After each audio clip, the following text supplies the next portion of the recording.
Hey, it's Jeremy from jeremy.net. This video is probably going to be a little bit more rambly than usual because I don't really have a major topic in mind. Just wanted to show you how things have been coming along. This page of Morningstar, interestingly enough, is the first page that I started going back and redrawing these layouts, adding in the photo reference I've been using, where I took small heads that were busts of Greek sculptures and putting them in the position of these characters and lighting them, and then also taking the SH fig arts, the little gray action figures that are highly articulated, and putting them in character poses to try and help me keep things in proportion.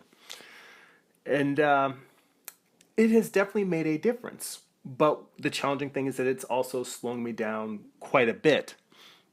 One thing I will point out that was pointed out to me is that when I'm drawing this background, on the mailbox I put Lucifer's name on it just purely for narrative purposes. But I spelled his name wrong in the page, so I'm gonna go back and fix that in the final. So if you see that in the video, you're like, "Hey, dude, you can't spell." Well, yeah, that's what spell check is for. But sometimes spell check doesn't catch it when you're doing hand lettering. It always helps to have people, catch stuff for you. I actually, some people, I do get a little cranky when I realize I made mistakes because I feel embarrassed, but I would much rather have somebody see something in a video or see me post something online and say, hey, that's wrong, when I have a chance to fix it, as opposed to letting it go all the way until it ends up in print in the final book. So I appreciate stuff like that.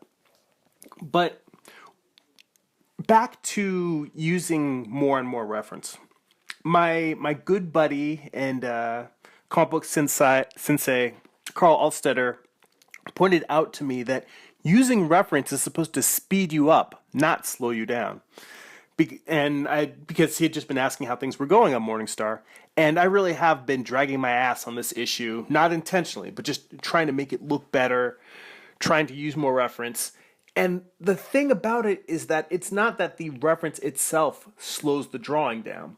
The drawings do go faster once I have the reference. What's slowing me down is doing the same job twice. Because as you can see here, I'm going in and I'm tightening up my layouts, trying to make things feel more boxy and constructionary so that I can just come and ink and really do a lot of the final drawing over this structure. But what happened is that when I go back, or when I went back and took photo reference of all of these things, I would go over and I'd end up repenciling a lot of these rough layouts. So when you've got to do the same job twice, it's like you're adding twice the time.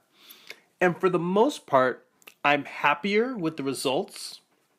A lot of pages have been coming out with better proportion, better lighting, and better volumes. But I will tell you that there's an interesting challenge that happens to me, and it doesn't happen to all artists.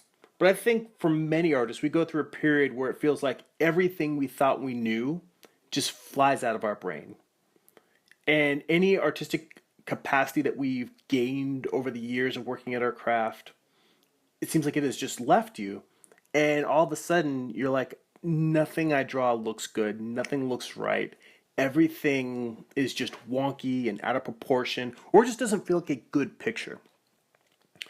And I think the challenge that I have is when you're breaking down your process, as you continue to work and you learn with every drawing you make, with every picture, with every comic book page, you learn a little bit more about your process. And a lot of times that deconstruction, you have to tear things down in order to make them better. And I think that's part of what I'm going through, where I feel like a lot of my pages aren't coming out exactly as they don't have the livelihood that I imagine.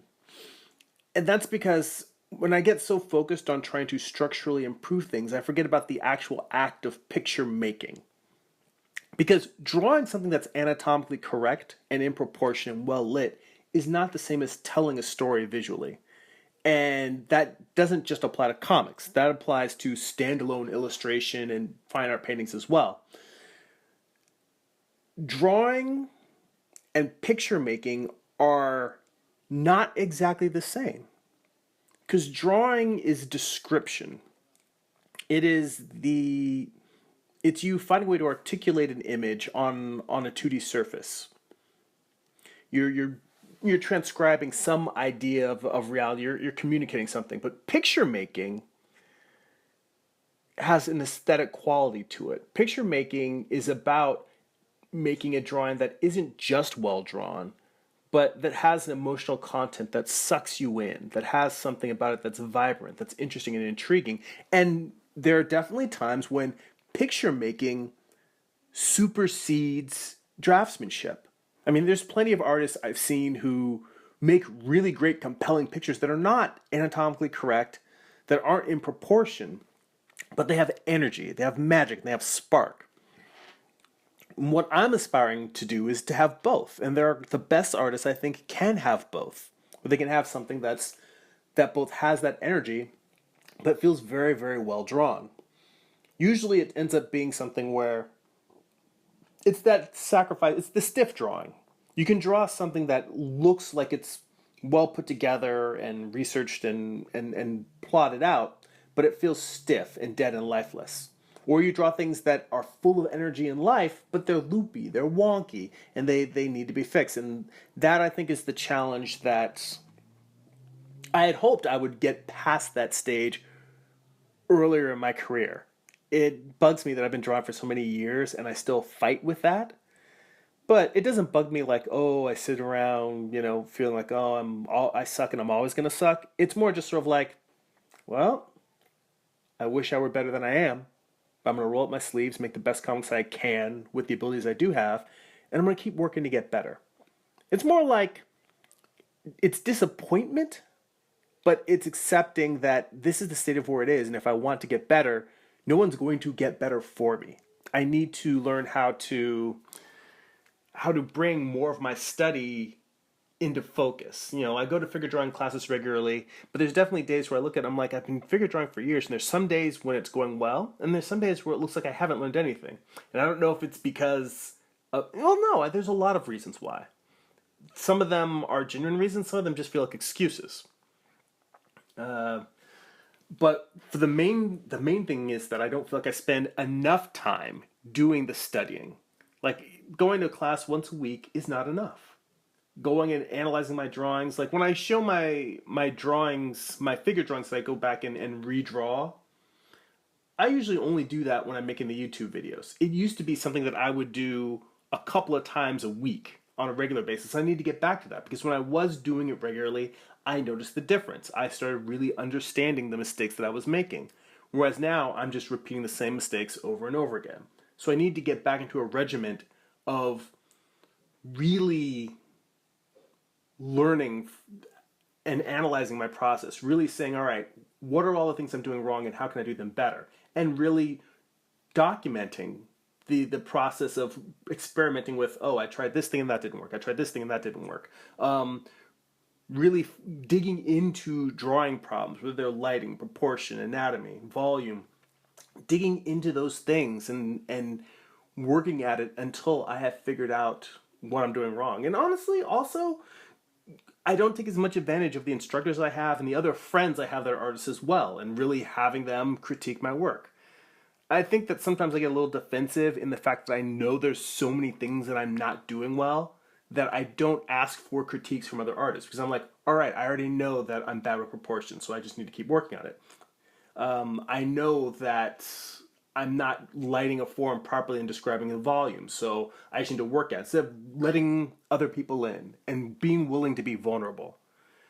That vulnerability is what's going to get me to where I want to be. Being willing to accept critiques from people and really having people, bite in and say, you know what, you need to do this, you need to do that, you need to do that, and getting called out when I'm not doing it. Because that's the other thing, is that there's a lot of things I know I'm doing wrong, and I keep doing them. And while I try to be hard on myself, not hard on myself, I try to hold myself to a standard of being aware of those things and working on fixing them, I haven't been holding it up as strongly as I should. So hopefully I can find a way in the coming months to reassess and get back to making better drawings and being attentive about improving on the work I make. Thanks for watching. If you enjoy these videos, please like and share them. Don't forget to click the subscribe button. You can sign up for my weekly newsletter to get a free digital comic at newsletter.jeremy.net. That's newsletter.gerimi.net. Also, visit my main website, jeremy.net, where you can buy my comic books, art prints, and more. There's also links to my Instagram, Twitter, and other social media accounts. That's it for now. Go be creative.